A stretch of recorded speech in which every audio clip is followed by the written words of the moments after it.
name is Noel. I'm one of the nurses at Andrews Institute. I will be reviewing your pump instructions on your pain pump that you will be discharged with today.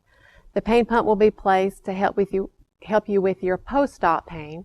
The pain pump will be placed by your anesthesiologist prior to your surgery today. The pain pump contains numbing medication only. It's not a narcotic. It's only numbing medication in the pain pump, so it won't make you dizzy or drowsy or nauseated. The pain pump will be placed, like I said, by your anesthesiologist. The nurse will give you some sedation through your IV before he begins. He uses an ultrasound machine to locate the nerves that supplies the feeling to the arm that we're working on. Once he can see those nerves on his ultrasound machine, he'll be injecting numbing medication around those nerves. That single injection will last about 18 hours. We want you to have coverage for more than 18 hours. So after he does that injection, he's going to take a little tube like this right here. We call it a catheter. He's going to tunnel it underneath the surface of the skin. It's going to go up close to those nerves and hooked up to your pain pump, which in turn will give you continuous infusion of numbing medicine for about the next several days. Only about this much of the catheter will go in underneath the skin. The rest of the catheter is going to be coiled up with the clear dressing over it. It's not going to be sutured or stapled in. It's only going to be secured with tape. So just be careful with it and don't get the dressing wet. Now, as to when you will start your pain pump and as to what rate you will start your pain pump will be determined by your anesthesiologist. That will be reviewed with you upon your discharge and also will be written on your pain pump instruction sheet. On this pain pump as well is information about your anesthesiologist's phone number.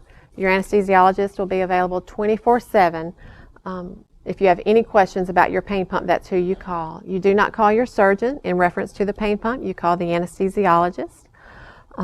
If at any point in time you are having pain when you have your pain pump in, please reference those instructions as well as to how to increase your rate on your pain pump.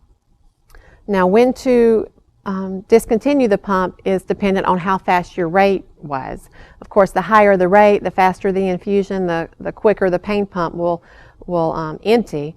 We tell our patients about anywhere between 2 and 3 days after your pain pump is placed is when it usually comes out. Whenever your pain pump looks like this right here, we call it a hard apple core, it's when it needs to come out. Not before, but when it looks like the hard apple core. And to remove the pain pump, it's very simple. You'll just remove the clear dressing over the catheter and just pull out the catheter. You may feel a little tugging whenever you do remove the catheter. All that's normal. And you want to look at the tip of the catheter and make sure that there's blue on the end. That means all of it was removed. It's all disposable. We do not want it back. Just throw it away. There's no needles involved. Shouldn't be any blood loss. Just put a Band-Aid over the insertion site if you need. Safety is what we need to remember with pain pumps and nerve blocks because your arm will be completely numb, especially numb the first day, like a wet noodle, completely numb. The next day you may get a little bit of movement back in your finger or your hands. That's completely normal. Keeping it in the sling the entire time that the pain pump is in, making sure in the sling even it's all the way back in the sling and even in an upwards position, not in a dependent position, and making sure that it's all the way back in the sling. Safety is the big thing with the pain pumps that we think of. This concludes our instructions on your pain pump. You will have our phone number. If you have any questions, please give us a call.